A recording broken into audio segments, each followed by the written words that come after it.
বন্ধুরা, আপনারা train journey করছেন আর এখানে ট্রেনে জার্নি করতে গেলে নানা ধরনের সমস্যার সম্মুখীন হতে হয়। প্রথম যে সমস্যার সম্মুখীন হতে হয় সেটা হলো ট্রেনের বেসিন নোংরা, ওয়াশরুম নোংরা। মানে বেসিন তো ক্লিন থাকে কিন্তু নানা মানুষের ইউজের উপর সেটা ডিপেন্ড করে। এক একজন এমনভাবে ইউজ করে ওখানে বাসন টাসন মাঝে যাই হোক এটা ওটা ওইখানে বেসিনের মধ্যেই ফেলে দেয় আর জল পাস করতে পারে না। আর তার মধ্যেই আরও বাসনপত্র টিফিন যা হোক ধোয়া স্টার্ট করে সবাই, যার দরুন বেসিনটা জাম হয়ে যায় আর বন্ধ হয়ে যায় এবং ওয়াশরুমে গিয়েও ঠিকমতো ফ্লাশ করে না, যার দরুন ওয়াশরুমও ভীষণ নোংরা থাকে।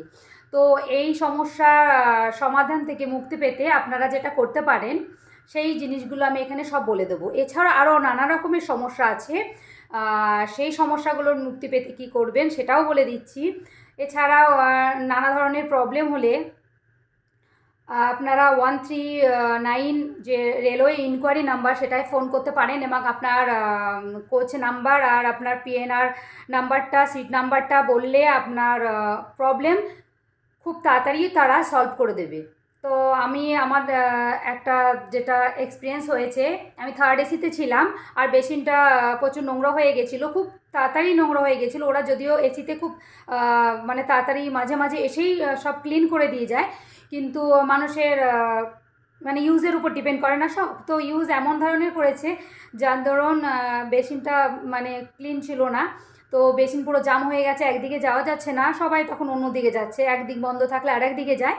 তো আমি ব্যাপারটা জানতাম, তো রীতিমতো আমি কল করেছি নাম্বারটায় এবং তারা পরিষেবা ভীষণ তাড়াতাড়ি দিয়ে গেছে। শুধু পিএনআর নাম্বারটা জানতে চেয়েছে, ব্যাস তাহলেই হয়ে গেছে। মানে কে কমপ্লেন করলো সেটা শুধু জানে, আর কিছু জানতে হয় না।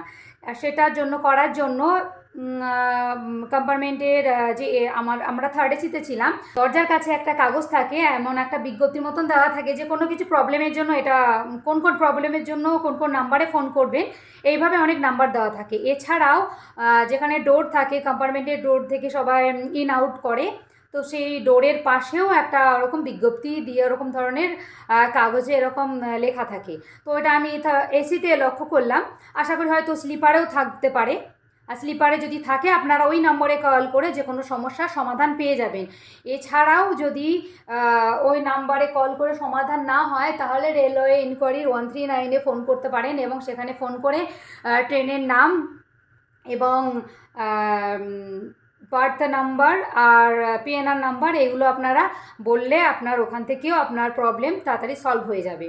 তো কোথায় থাকে নাম্বারগুলো আর কিভাবে আপনারা পাবেন, দরজার কোন দিকটায় থাকে।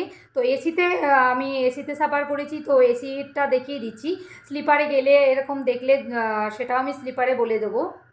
এছাড়াও আমরা আর একটা যেটা সমস্যার সম্মুখীন হই খুবই, সেটা হলো আমরা রিজার্ভেশনে যাচ্ছি, ট্রেনে রিজার্ভেশন সিট রিজার্ভ করে। স্লিপারে বেশিরভাগ দেখা যায়, এসিতে একটু কমই হয়, ভীষণই কম।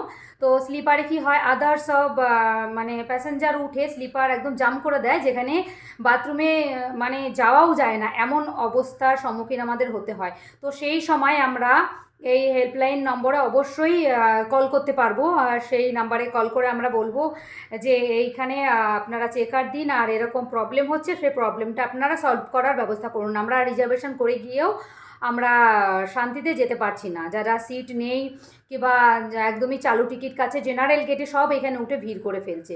তো সেটা আমরা কমপ্লেন হিসাবে অবশ্যই বলতে পারি। আর সব কমপ্লেন নাম্বারগুলো যেখানে লেখা থাকে সেই জায়গাটা আপনারা এবার দেখে নিন।